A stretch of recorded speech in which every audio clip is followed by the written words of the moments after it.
আসসালামু আলাইকুম।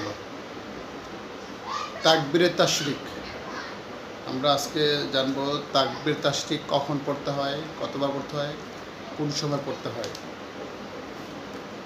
তাকবীরে তাশরিক শব্দের অর্থ হচ্ছে উচ্চস্বর কিংবা বড় আওয়াজ।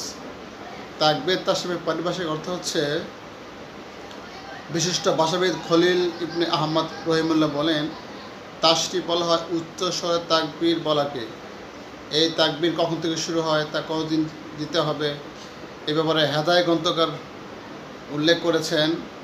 তাকবীরাত তাশরিক বাদাল সালাতুল ফজরি মিন ইয়াউমিল আরাফা ওয়া ইয়াখতিফুল আকাইবাতুস সালাত আসরি মিন আখির আইয়ামিত তাশরিক। অর্থাৎ আরাফাতের দিনের ফজিলত, আরাফাতের দিনের জিলহজ মাসের 9 তারিখ ফজরের নামাজের পর থেকে তাকবীর তাশরিক শুরু হবে এবং আইয়ামে তাশরিকের শেষ দিন জিলহজ মাসের 13 তারিখ আসরের নামাজের পর তা শেষ করবে। অর্থাৎ এই তাকবীর জিলহজ মাসের 9 তারিখ থেকে 13 তারিখ আসর পর্যন্ত চলবে। সর্বমোট 5 দিন 23 ওয়াক্ত সলাত, সর্বমোট 5 দিন 23 ওয়াক্ত সলাত এই তাকবীর দেবে। এই তাকবীরটা কোথায় আছে আমরা জেনে নিই, হাদিসের মধ্যে আছে কিনা। 2টা বর্ণনা পাওয়া যায় এই তাকবীর ব্যাপারে। আমি তাকবীর উল্লেখ করছি। তা হচ্ছে আলী ও হযরত ইবনে মাসউদ থেকে যে শব্দগুলো আসছে তা হচ্ছে আল্লাহু আকবার, আল্লাহু আকবার, লা ইলাহা ইল্লাল্লাহু, আল্লাহু আকবার, আল্লাহু ওয়ালিল্লাহিল হামদ।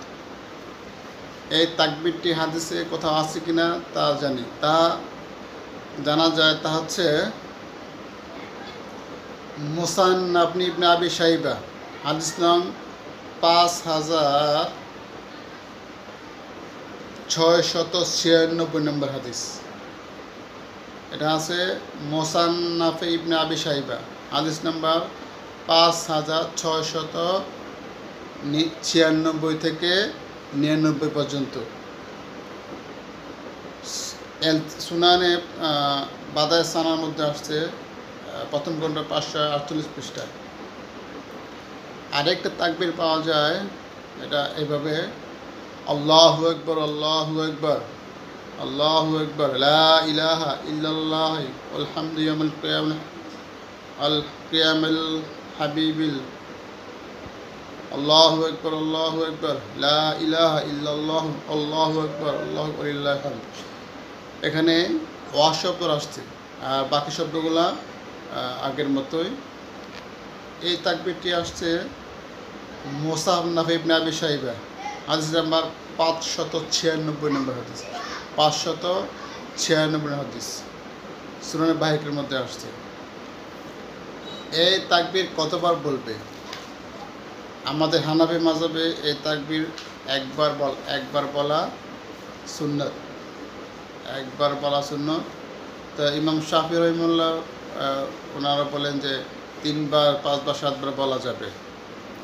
এই তাকবীর বলা ওয়াজিব, আমাদের মাযহাবে ওয়াজিব, অন্যান্য উলামা কেরাম সুন্নাত বলেছে।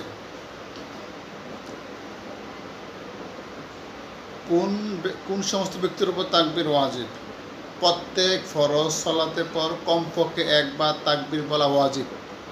প্রত্যেক ফরজ সালাতের পর তাকবীর বলা ওয়াজিব, চাই সে জামাতে পড়ুক কিংবা জামাত ব্যতীত পড়ুক, একা হোক বা জামাতে হোক, শহর হোক কিংবা গ্রামে হোক, মুকিম হোক, মুসাফির হোক, পুরুষ হোক মহিলা হোক। তবে মহিলাদের ব্যাপারে উঁচু আওয়াজে নয়, নিচু আওয়াজে বলবে। মহিলারা নিচু আওয়াজে তাকবীর দিবে, আর মহিলারা হায়েজ অবস্থায় তাকবীর দিতে পারবে না, না দেওয়াটাই উচিত। যদি তাকবীর দিতে কেউ ভুলে যায়, ইমাম সাহেব যদি তাকবীর দিতে ভুলে যায়, তাহলে মুসল্লিরা পেছন থেকে তাকবীর শব্দ উচ্চারণ করে ইমাম সাহেবকে মনে করে দেবে।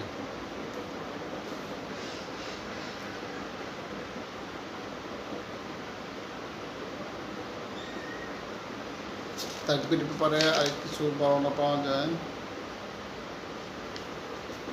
তাকবীর নিয়ে মিথ্যাচার রয়েছে।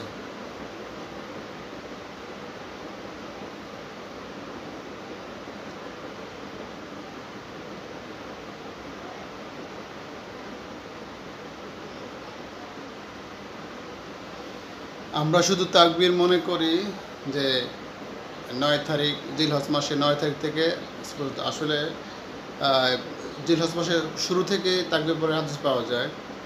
তা হচ্ছে হযরত আব্দুল্লাহ ইবনে ওমর থেকে বর্ণিত, তিনি বলেন আরাফাতের দিন সকালে আমরা নবী রাসূলুল্লাহ সাল্লাল্লাহু আলাইহি ওয়াসাল্লামের সাথে ছিলাম। তখন আমাদের কেউ আল্লাহু আকবার বলিলেন, আর কেউ লা ইলাহা ইল্লাল্লাহ বলছিলেন, তবে আমরা আল্লাহু আকবার বলছিলাম। এটা বুখারীর মধ্যে আসছে ৯১৯ নম্বর হাদিস, কিতাব হজ অধ্যায়।